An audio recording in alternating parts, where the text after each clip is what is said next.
Hello my dear students, welcome to my YouTube channel Singh साथ physics वाले। आज के मैं अपने इस वीडियो में आपके लिए लेकर आया हूँ स्थिर विद्युत का एक महत्वपूर्ण क्वेश्चन, कूलाम का नियम। आइए जानते हैं कि कूलाम का नियम कब किसने दिया और इसका यूज क्या है।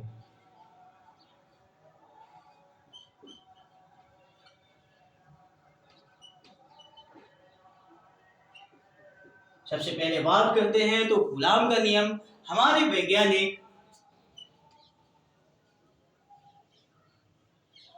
कूलाम ने सन 1785 ईस्वी में दिया। ये फ्रांस के रहने वाले थे।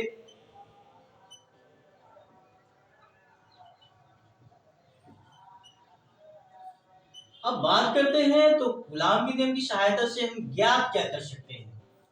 कूलाम के नियम की सहायता से हम ज्ञात कर सकते हैं दो स्थिर बिंदु आवेशों के मध्य लगने वाले वैद्युत बल। जी हाँ, कूलाम के नियम से आप केवल दो स्थिर बिंदु आवेशों के मध्य ही लगने वाले वैद्युत बल को ज्ञात कर सकते हैं। अगर बिंदु आवेशों की संख्या दो से अधिक है और आवेश हमारे स्थिर नहीं है तो यहाँ वहां पर कूलाम के नियम के द्वारा वैद्युत बल का आकलन नहीं किया जा सकता। सन 1785 ईस्वी में फ्रांसीसी वैज्ञानिक कूलाम ने बताया कि दो स्थिर बिंदु आवेशों के मध्य लगने वाला वैद्युत बल आवेशों के परिमाणों के गुणनफल के अनुपाती और बीच की दूरी के वर्ग के व्युत्क्रमानुपाती होता है। जी हाँ, यदि हम दो स्थिर बिंदु आवेश Q1 व Q2 मान लेते हैं जिनके बीच की दूरी स्मॉल r है, तब इन दोनों बिंदु आवेशों के मध्य लगने वाला वैद्युत बल दोनों आवेशों के परिमाणों अर्थात Q1 और Q2 के गुणनफल के अनुक्रमानुपाती होगा। F प्रोपोर्शनल Q1 Q2, इसको हमने इक्वेशन नंबर फर्स्ट मान लिया, और बीच की दूरी के वर्ग के व्युत्क्रमानुपाती होगा। F अनप्रोपोर्शनल R square, equation number second. By equation first and second हम लिख सकते हैं F प्रोपोर्शनल Q1 Q2 बटे R स्क्वायर। जी हाँ, यही कूलाम का नियम है। देख पा रहे हैं आप, F प्रोपोर्शनल Q1 Q2 बटे R स्क्वायर, इसी को हम बोलते हैं कि दो स्थिर बिंदु आवेशों के मध्य लगने वाला वैद्युत बल आवेशों के परिमाणों के गुणनफल के अनुपाती और बीच की दूरी के वर्ग के व्युत्क्रमानुपाती होता है। अगर हमारा माध्यम निर्वात हो, यदि माध्यम निर्वात हो तो यहां पर जो अनुक्रमानुपाती का चिन्ह हटाने से ऐसा कांस्टेंट इस्तेमाल के लगता है तो हम k के स्थान पर 9 गुणे 10 की घात 9 या 1/4 पाई एप्सिलॉन नॉट रखते हैं। Therefore F is equal to, अब हो जाएगा 1/4 pi epsilon not into Q1 Q2 बटे R स्क्वायर, यदि माध्यम निर्वात ना हो। जी हाँ, यदि माध्यम निर्वात ना हो तब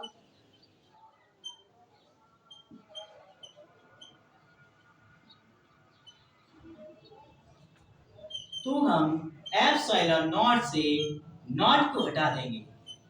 F dash is equal to 1/4 pi epsilon और Q1 Q2 बटे R स्क्वायर। इसके बाद हम बात करते हैं डाई इलेक्ट्रिक डिटेल्स अर्थात परावैद्युतांक की। ये परावैद्युतांक क्या होता है?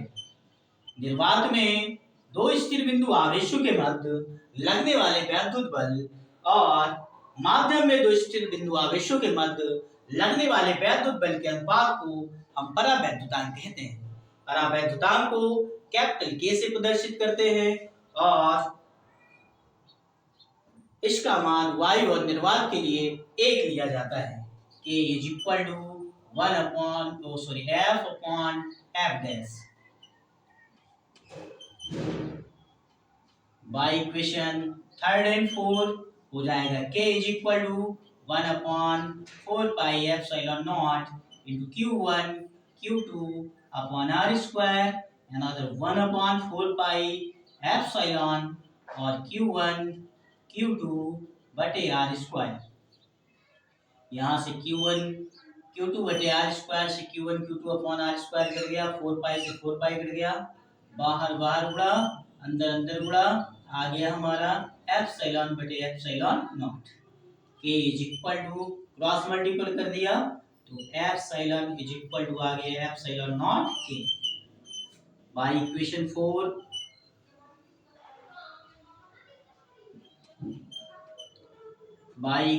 4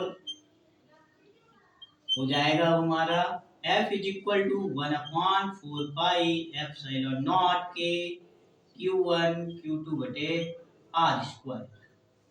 जी हाँ, यही है कूलाम का नियम। यदि माध्यम निर्वात हो तो F is equal to 1/4πε0 into Q1 Q2 बटे R स्क्वायर, और यदि माध्यम निर्वात ना हो तो F dash is equal to 1/4πε0 के इंटू Q1 Q2 बटे R।